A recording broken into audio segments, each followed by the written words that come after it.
Hi everyone, welcome to Rainier Books. My name is Rainer, I'm your German booktuber from the picturesque and beautiful city of Stockholm, Sweden. Today we are diving into the Booker Prize 2023 shortlist. And let's take a look which books made the cut and whether they pique my interest or not. First up we have Study for Obedience by Sarah Bernstein. It's about a woman who moves to a remote northern country to care for her brother. Soon after, strange events unfold from bovine hysteria to a potato blight. The community grows suspicious of her, and even her brother's health starts to decline. Now, while the premise sounds intriguing, I must admit that the supernatural elements aren't really my cup of tea here, so I might give this one a pass. If I Survive You by Jonathan Escoffery is set in 1979. Topper and Sanya escape political unrest in Kingston for Miami. Their sons Trelawney and Delano face challenges from racism to financial crisis. The story seems to revolve around family dynamics, cultural clashes, and personal aspirations. I'm intrigued by the Jamaican setting and the themes of integration and brotherly bonds. It feels like this one is an interesting collection of interconnected tales, and I'm definitely curious to explore this one a bit more. This Other Eden by Paul Harding is the third book on the shortlist that I'm talking about. It is historical fiction set on Apple Island, and it traces the journey of Benjamin Honey, a former slave, and his descendants over a century. However, the island's peace is threatened by external forces.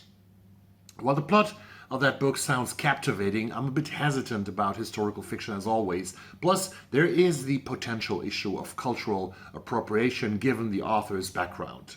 I'll approach this one really with caution, if I will approach it at all.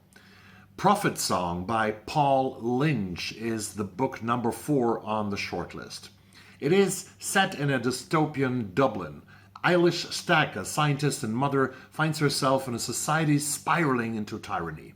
The narrative touches on the fragility of democracy of today, especially with the rise of extremist ideologies everywhere in Europe and everywhere in the world. This one resonates with me given the current political climate in Europe. It's a timely reminder of the dangers lurking in the shadows. Western Lane by Chetna Maroo is book number 5 on that shortlist. A little bit surprising to many. It's a unique coming-of-age story centered around squash. Young Gopi's life revolves around the sports, leading to strained family ties. The blend of sports and literary fiction is refreshing, and it's not often we see such themes intertwined. Oh, and speaking of Western Lane, I just got a note from the Stockholm Library in Farsta that my copy has arrived, and I'll be picking it up later today, so expect some thoughts on Western Lane soon. I'm eager to dive and to delve into Gopi's world. Last one on the shortlist, last but not least as always, is The Bee Sting by Paul Murray. It's a family saga revolving around the Barnes family facing financial crisis and personal dilemmas. The quirky and little chaotic family dynamics remind me of Jonathan Coe's works, which I really adore. This one's definitely on my radar.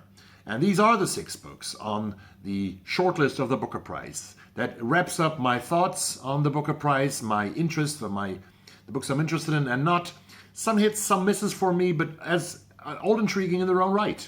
If you read any of these or plan to, please drop me a comment down below. I'd love to hear your thoughts as always. And if you enjoyed this video, don't forget to give it a thumbs up, hit that subscribe button, and thanks for watching, and I'll see you soon in the next video. Happy reading, everyone.